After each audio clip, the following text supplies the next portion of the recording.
Et coucou Salem, bonjour à toutes, j'espère que vous allez bien. Nous sommes aujourd'hui lundi 1er mars et j'avais envie de vous faire un petit coucou, de vous passer le Salem à toutes mes abonnées. J'étais en train de réfléchir, voilà, comme on est le 1er mars, aux cousettes que j'allais faire ce mois-ci. Je m'étais penchée sur le pantalon Liam.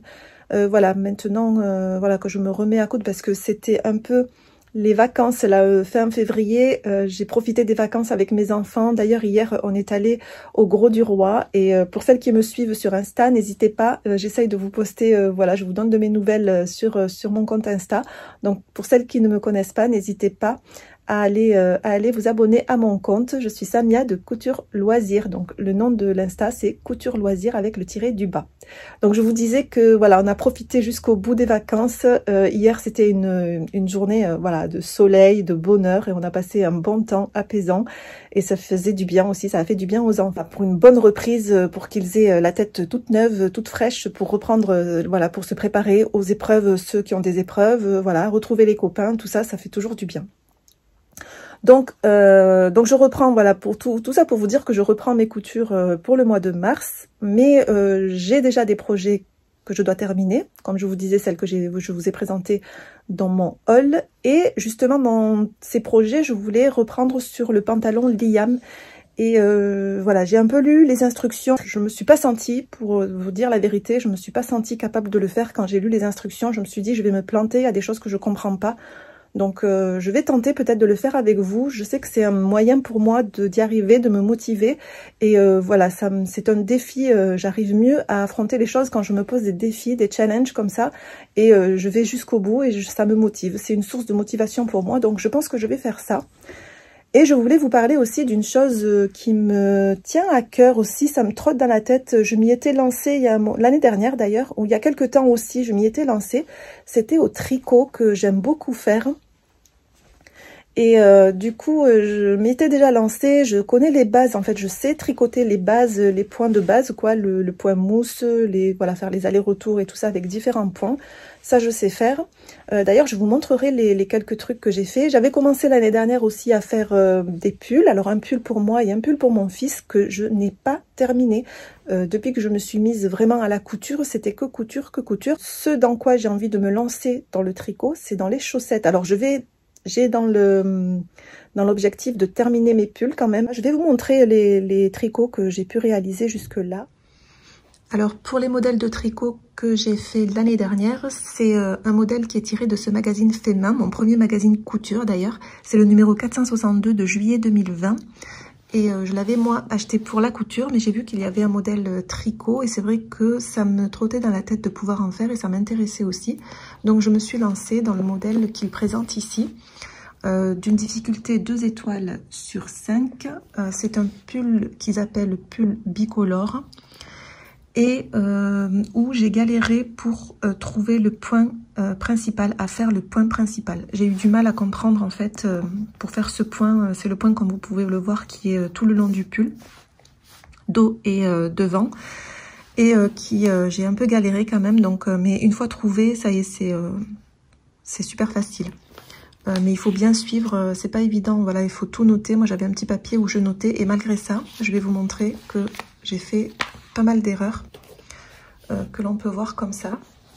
Alors de là, je pense que vous verrez les lignes qui sont pas parfaites. J'ai fait là un devant. Le col, il est comme si c'était un col en forme bateau. Et j'ai fait un dos que j'ai pas terminé.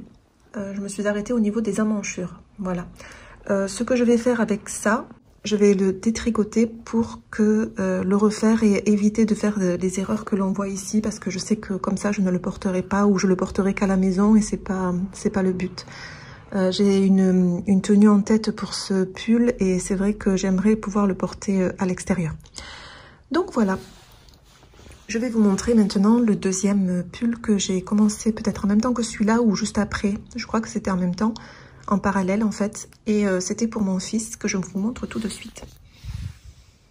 Alors pour le deuxième pull, c'est un pull tiré du magazine Fil d'Art numéro 112 de automne-hiver 2014-2015. Et la version que j'ai choisie, c'est celui-ci. Alors c'est un pull qu'ils appellent pull grande rayure et qui est expliqué du 2 ans au 10 ans et c'est d'un niveau facile d'après ce qu'ils disent. Oui, c'est un niveau facile, je le confirme, sauf au niveau des assemblages et voilà, quand on assemble toutes les parties, pour moi c'est là où j'ai trouvé la difficulté. Parce que voilà, ce sont mes premiers pulls et j'ai jamais assemblé de pull, voilà, terminé une confection comme ça complète avec des manches, un dos, un devant, une encolure, c'est un truc que j'ai jamais fait. J'ai toujours fait des petites choses, voilà, pour apprendre les points basiques du tricot. Et ce pull se tricote avec des aiguilles numéro 7.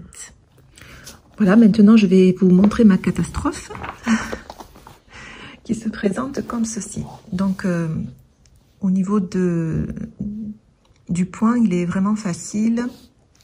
Mais le souci que j'ai rencontré, déjà je m'étais arrêtée à l'encolure parce que je ne savais pas trop comment on faisait. Au niveau de l'assemblage, pareil, pour assembler la manche au pull, c'était pas évident. Donc j'ai essayé de faire comme j'ai pu, mais on voit que c'est vraiment très mal fait.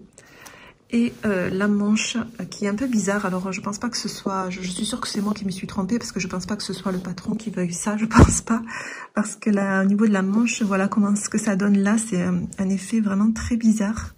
Mais voilà, je me suis trompée au niveau du montage des mailles. J'ai dû le faire que d'un côté, je pense. J'ai monté mes mailles que d'un côté. Du coup, ça donne ça. C'est catastrophique. Alors voilà, celui-là, je sais pas si je le détricote ou si je refais parce que, ou si je le termine et il le mettra à la maison quand il fait un peu frais. Je pense que je vais faire ça. Je vais plutôt recommencer le mien, mais pour lui, je pense que je vais le terminer comme ça et il le mettra quand il fait un peu frais le soir à la maison. Donc voilà. Donc là, je vais vous laisser parce qu'il faut encore préparer le repas. Et je voulais aller à Cultura cet après-midi pour acheter, voir s'ils ont ce livre concernant les chaussettes que j'ai en tête. Donc j'espère qu'ils l'ont. Je vais y aller cet après-midi, puis je vous retrouve un peu plus tard.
Je vous retrouve, nous sommes mardi 2 mars et je me rends compte que je n'ai pas encore commencé mes coutures, les coutures du mois de mars. Le temps passe à une allure incroyable.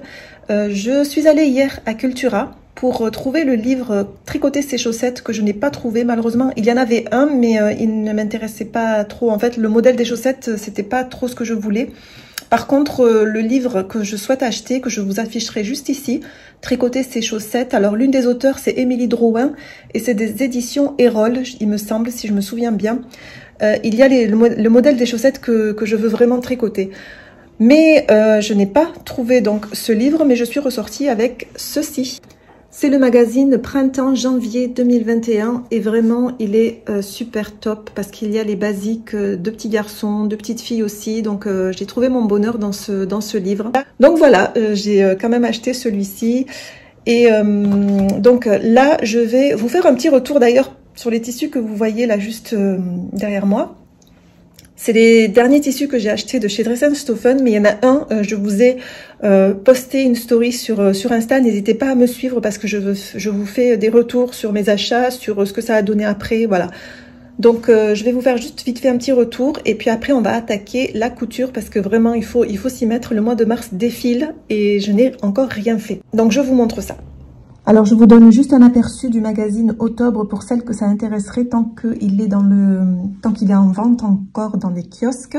Moi, je sais qu'hier, quand j'ai été à Cultura, il y avait toute une pile, donc vous pouvez autant encore le trouver, même si je poste la vidéo d'ici vendredi, je pense. Donc voilà, ça va de la taille 62 à 170, donc sa taille assez grand quand même, ça peut aller jusqu'à nos adolescents. Et il y a pas mal de choses, et pour les filles et pour les garçons. Et là, je vais vous montrer une vue d'ensemble, en fait. Donc, on a vraiment pour les petits, avec les bodys, les salopettes, les petits sarouels. Je trouve ça vraiment super sympa. Et c'est génial, quoi, parce que c'est des basiques et qu'on peut coudre tout le temps. Et c'est plutôt pas mal. Ce côté-là, c'est pour les un peu plus grands, pour les ados. Donc, vous voyez qu'il y a pas mal de choix et que les mamans qui ont des enfants d'âge différents, ça peut tout à fait aller.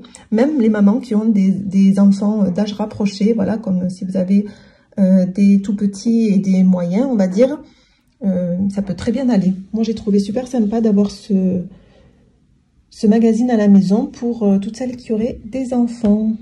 Voilà, on passe au tissu, je vous fais juste le petit retour et après on passe à la couture. Donc ici, on a les 4 matières de tissu que j'ai acheté dans ma dernière commande de chez Dress-en-Stoffen. On a la gabardine stretch qui est ici, après lavage. Donc après lavage, voilà, c'est un tissu qui sort bien de la machine et qu'on n'a pas forcément besoin de repasser. Ici à côté, on a le 100% de viscose. Pareil, après lavage, ça vous faites voilà, une robe dedans. Une fois que vous l'avez lavé, vous pouvez tout de suite autant la porter. Donc ça, c'est génial. Ici, on a le denim, le jean de Nîmes. Pareil, il est un peu, je veux dire, voilà, mais c'est pas gênant, même pas. Là, il est plié, mais franchement, c'est pas un tissu qui se froisse. Et celui que je vous ai posté, c'est l'acétate, qui doit normalement servir de doublure. Au niveau du froissage, je n'aime pas du tout le rendu parce que même si je mets un tissu qui est pas froissé, par exemple, dessus, d'avoir ça froissé et de repasser, de sortir ma centrale vapeur juste pour repasser la doublure, c'est vrai que c'est un truc qui va m'embêter un peu. Donc, je pense pas que je vais utiliser ça en doublure ou je sais pas ce que je vais en faire. Je vais voir. Mais c'est vrai que c'est un achat que je regrette, l'acétate. Ou alors, au prochain lavage, je vais peut-être au niveau de l'essorage, ne pas essorer fortement. Donc, je vais voir ce que je peux faire. Mais si ça sort à chaque fois comme ça, c'est pas l'idéal. Donc, voilà. Donc, je vais passer maintenant à une couture parce qu'il faut absolument que je couse quelque chose cette semaine. Et je vais vous montrer ce que j'ai choisi de coudre. Alors, j'ai décidé de coudre cette semaine avec vous dans ce vlog le pantalon Liam que j'ai acheté chez Makerist à 2 € le patron. C'était la période où ils faisaient les patrons, pas mal de patrons à 2 €. Donc voilà, je vais coudre celui-là. Il est d'une difficulté 3/5. Je vous avoue que j'ai un peu peur de me lancer. Mais je vais voir ce que ça donne au fur et à mesure. Et puis on verra bien. Hein. Je vais le coudre dans un tissu de chez Dress-en-Stoffen qui est la gabardine, pardon. Et là, je ne sais pas s'il y a assez de lumière pour que vous puissiez voir. C'est dans un rouge. Je voulais vraiment lui faire dans un rouge comme ça. Je vais repasser le tissu. Je vais décalquer le patron. Voilà, je vais m'occuper de ça aujourd'hui parce que j'espère le finir d'ici la fin de la semaine. Et donc voilà, c'est parti, on y va et je vais commencer à faire ça aujourd'hui. Décalcage et découpage de tissu. Allez, go!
retrouve aujourd'hui mercredi 3 mars. Alors comme prévu, j'ai décalqué mon patron, j'ai coupé le tissu que j'ai repassé auparavant hier soir. Ça, j'ai fait ça hier dans la journée et un peu le soir.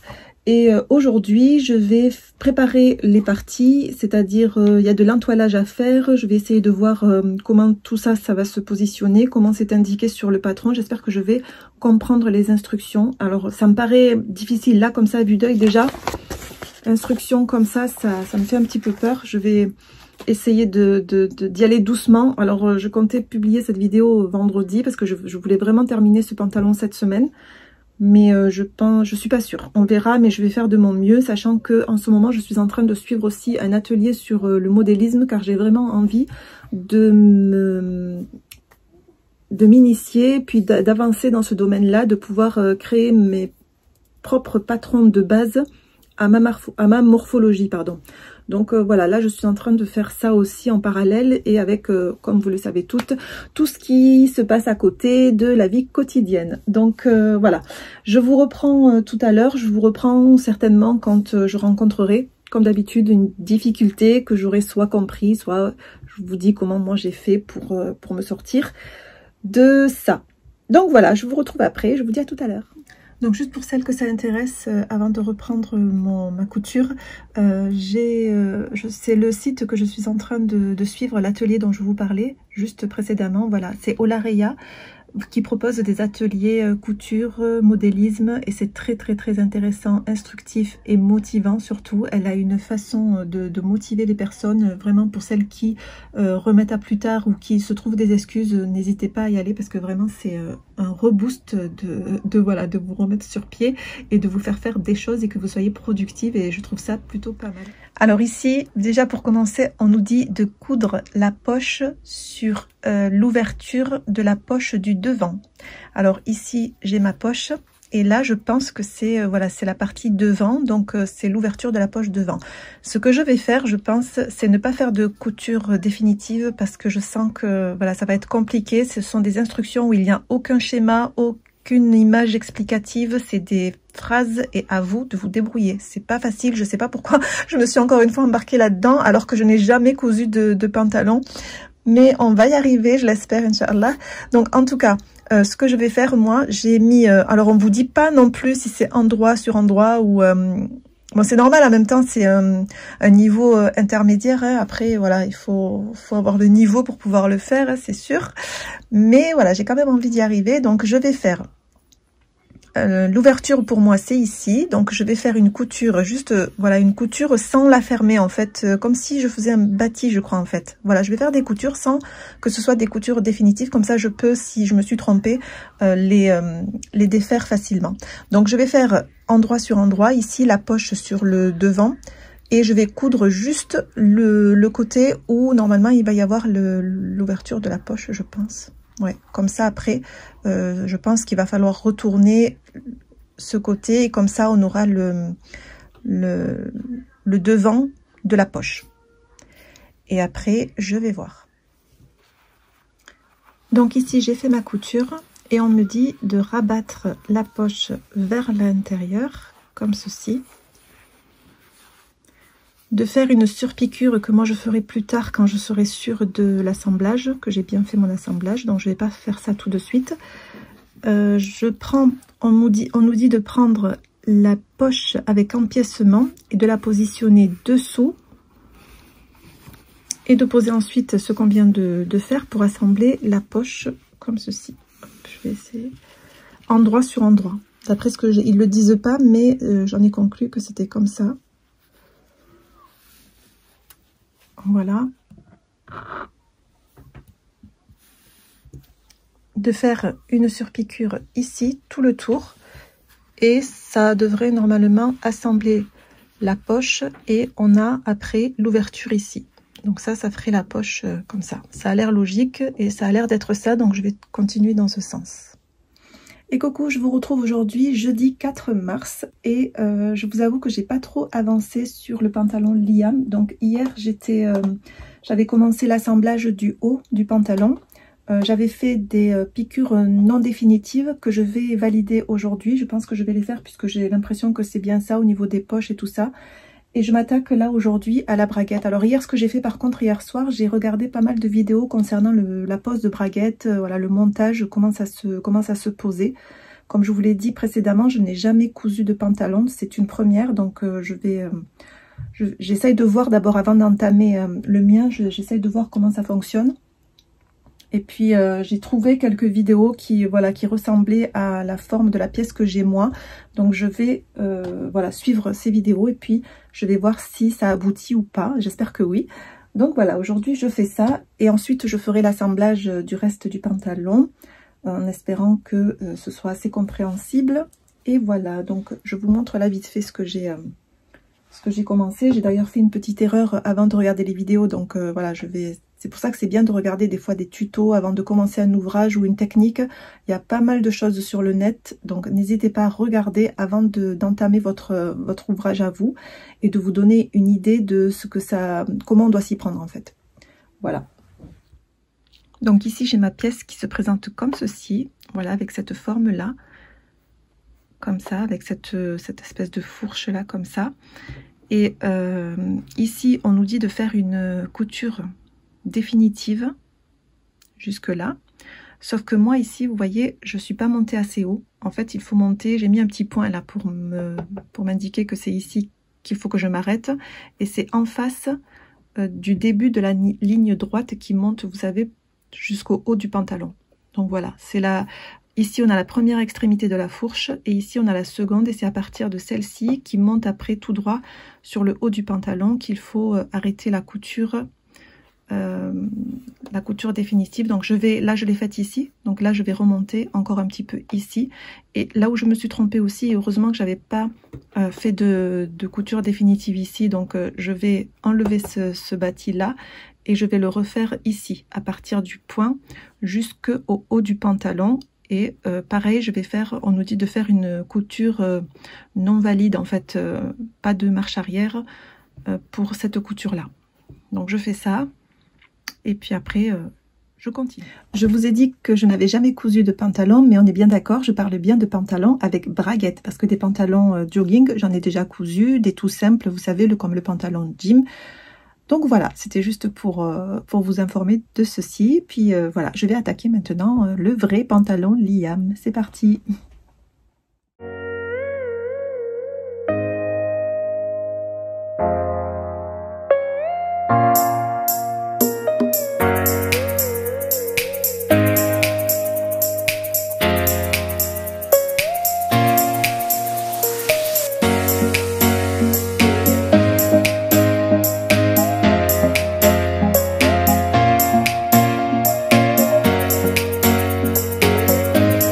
Alors je vous montre ici où est-ce que j'en suis. Nous sommes toujours jeudi, donc j'espère voilà, faire le maximum aujourd'hui. Donc ici j'ai monté la braguette. Alors je me suis débrouillée comme j'ai pu, j'ai regardé un tuto et du coup comme vous pouvez le voir, ma braguette elle est plus grande que ce qui était prévu, donc j'ai fait comme ça et je sais pas, je vais voir, je vais essayer de la couper et voir si je peux coudre comme ça. Et voilà l'effet devant que ça fait déjà un petit peu avec les poches que j'ai recousues, donc du coup qui sont très jolies d'ailleurs comme ça, j'aime beaucoup. Et j'en suis à l'assemblage de la jambe, donc là je vais y revenir plus tard parce qu'après on nous dit de passer, normalement la braguette elle se fait après, donc moi j'ai voulu juste la faire avant, comme ça c'est fait. Et on nous dit au niveau de l'assemblage, voilà, d'assembler la partie du haut avec le genou, la partie genou, donc tout ça nickel, ça s'est bien passé, c'est assez clair et facile. Maintenant ça je le laisse de côté et on nous dit de passer à la poche du dos pour les placer sur la partie dos du pantalon. Sauf que je crois qu'il fallait que je coupe ici, en fait il y a une ligne là que j'ai repris du patron, que j'ai relevé du patron, sauf que comme c'est pas écrit en français, je ne savais pas, je l'ai quand même relevé mais je ne savais pas ce que ça voulait dire. Donc quand je regarde le schéma qui est ici là et que je vois, vous voyez là, on dirait que ça a été coupé et puis recousu avec une surpiqûre dessus, parce que voilà, on nous dit pour la partie, j'en suis au numéro 7, coudre les poches de dos, coudre les pièces de poche du dos l'un sur l'autre et surpiquer. Et ensuite, on nous parle de parmenture de la poche du dos, qu'il faut la plier à l'endroit et coudre les coutures latérales. Donc ça, je ne sais pas trop où est la parmenture parce que je n'ai pas de parmenture poche. Donc peut-être que je n'en mettrai pas puisqu'ils ne l'ont pas indiqué. À moins que ce soit empiècement, je ne sais pas. Je ne sais pas du tout là. Bon, je vais essayer de faire un peu comme je le sens et à peu près avec ce qu'ils disent. Je vais essayer de voir ce que ça donne. Je vous montre ça plus tard. Salam, bonjour à toutes. Nous sommes vendredi 5 mars. C'est le jour voilà, fatidique où je souhaitais finir mon pantalon Liam, enfin celui de mon fils. Et j'ai bien avancé d'ailleurs, je vais vous montrer ça de suite. Et je vais vous dire un petit peu ce que j'en pense, un tout petit peu, parce qu'après je le mettrai dans le podcast, donc de toute façon, je vous en parlerai en détail dans la prochaine vidéo podcast. Alors là, je vous montre tout de suite l'avancée du pantalon. Alors pour le moment, ça donne ceci. J'ai pas fini encore les coutures extérieures, qui sont ici, là, toute cette partie-là et l'autre côté pareil. Je n'ai pas fermé le pantalon. Parce que tout simplement, je voulais d'abord le faire essayer à mon fils, parce que je voulais qu'il soit, en fait, qu'il ait un effet slim un peu, je voulais le fitter, parce que comme il était parti, il était large, et ça m'a fait penser à l'une d'entre vous qui m'a dit que c'était un modèle, enfin, qui m'a dit qu'avec ce tissu, en tout cas, ça ferait peut-être comme les pantalons des personnes âgées, vous savez, et j'ai tout de suite vu de quoi elle parlait, parce que j'avais peur aussi de cet effet-là. Donc du coup, j'ai un peu fité, moi, au niveau des jambes, j'ai rétréci, voilà, un peu la largeur de la jambe, comme ça, jusqu'en bas, pour faire un effet slim. Et après, les détails font que je pense pas que ça fasse un modèle vieux, du fait qu'il y ait, voilà, des parties pour les genoux. Alors j'avais peur justement pour les genoux, que ce soit trop haut. Et finalement, non, quand il a essayé, il est rentré tout à l'heure à midi, et je lui ai vite fait essayer pour voir voilà, si je pouvais terminer les coutures ou pas, les valider. Et du coup, au niveau des genoux, ça tombe pile poil sur les genoux. Quoi d'autre? Le souci que j'ai, c'est au niveau de la taille. J'ai un peu fait comme j'ai pu. Je vous avoue que j'ai laissé tomber le patron, les instructions au bout d'un moment, parce que je savais pas de quoi il parlait. Donc du coup, j'ai posé tout à plat, j'ai fait travailler ma petite tête, j'ai réfléchi et j'ai essayé de faire, en fonction de ce que j'avais sous la main, de faire voilà, ce que je pouvais. Alors, j'en suis arrivée là. Le problème, c'est qu'au niveau de la taille, c'est trop large, un petit peu large pour lui. C'est 2 phalanges, donc du coup, je me demandais si j'allais pas poser un élastique. Mais le problème, c'est que je sais pas trop où le poser, soit à l'avant, soit à l'arrière, parce que j'ai pas trop d'emplacement pour le poser. Excusez-moi, je suis essoufflée, je viens de courir amener mon petit à l'école, donc du coup, je suis rentrée vite pour terminer le pantalon, comme ça, il est prêt ce soir. Et voilà, donc au niveau de l'élastique, je pense que je le poserai peut-être devant, c'est là où j'ai un trou, là, juste ici. Normalement, j'ai laissé pour faire un bouton, mais je sais pas si je le mettrai. Si je mets l'élastique, je pense pas que je mettrai de bouton. Parce qu'à l'arrière, je n'ai pas d'emplacement, parce qu'à l'arrière, j'ai fait ça. Ça donne ça. Je vais le tourner, comme ça, vous verrez mieux. Mais voilà, au niveau de la taille, je trouve qu'il taille assez large. Donc, moi, je vais poser un élastique. Et voilà, parce que j'avais peur de couper. J'ai pensé couper, encore rétrécir, avant de finir la couture. Mais j'avais peur que ça fasse au niveau des poches, qui ne puissent plus du coup rentrer ses petites mains, parce que ça allait du coup réduire aussi au niveau de la poche. Donc je préfère faire un élastique, poser un élastique, et puis je pense que ça ira comme ça. Je vais vous montrer le dos. Alors le dos, ça se présente comme ceci, et là je pense qu'on voit un peu l'effet slimé, là, vous savez, un peu rétréci au niveau de la jambe. Je pense que ça peut faire sympa, et puis je pense que c'est les pantalons de maintenant, hein. Moi j'aime pas trop quand c'est trop auprès de la cheville, parce que pour rentrer après le pied, on galère un petit peu, mais voilà, comme ça je trouve que c'est pas mal. Ce que je peux vous dire au niveau du dos, côté dos en fait, moi j'ai pensé que les poches, elles étaient trop basses en fait, ou alors c'est moi qui les ai placées trop basses, mais j'avais bien, là on a encore la trace avec le friction, j'ai fait l'emplacement de la poche où je devais poser la poche, et c'est bien ça sur le patron qu'il demandait de relever, donc je pense pas m'être trompée au niveau de la pose de la poche. Par contre, la prochaine fois, si je venais à refaire le pantalon, je réduirais la taille de la poche tout simplement. Voilà, je réduirais la taille pour qu'il n'y ait pas cette pointe qui descende trop bas. Parce que même quand il l'a essayé, c'était trop bas. Donc voilà. Alors ce que je vais faire maintenant, c'est terminer les coutures, poser l'élastique, faire l'ourlet du bas et je crois que ce sera terminé. Je vais essayer de faire ça aujourd'hui. Je vais m'y mettre maintenant, comme ça quand il vient, il essaye et puis on voit si c'est bon ou pas.